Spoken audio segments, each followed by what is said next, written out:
Assalamualaikum. Saya nak buat pertanyaan sikit lah mengenai calon-calon ya Pak. Ya, Pak.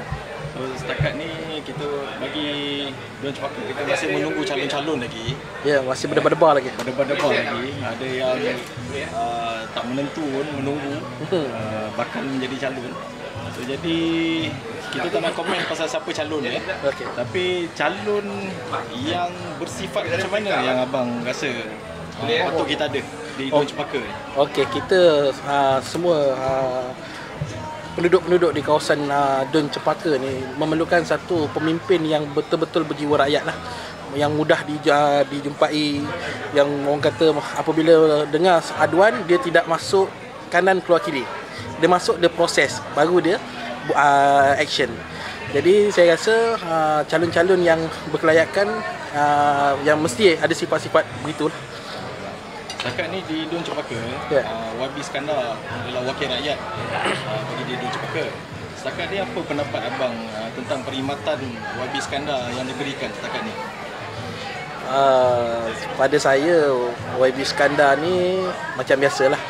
Dia pun menang atas lantikan pun kata rakyat juga kan.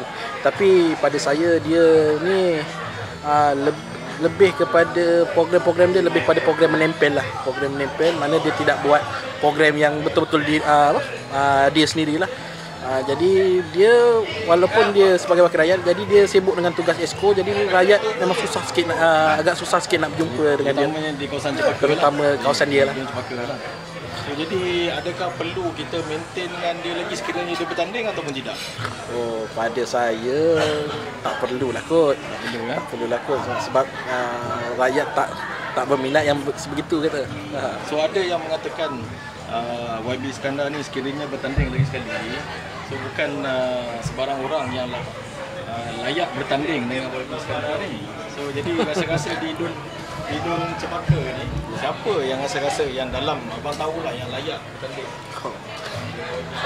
Untuk pengetahuan kita sama pun, YB Iskandar pun menang bukan benar banyak, dia menang sikit je, menang tipis saja. Jadi saya rasa siapa-siapa jadi calon daripada pihak Barisan Nasional, kita tak ambil kisah. Jadi dia daripada Barisan Nasional, kita akan sokong siapa-siapa saja. Tapi kalau YB Iskandar tu hebat, bukan sebarang orang boleh bertanding dengan YB Iskandar ni. Hebat manusia pun ada batas dia. Ada batas dia. Terima kasih bang. Okay, baik.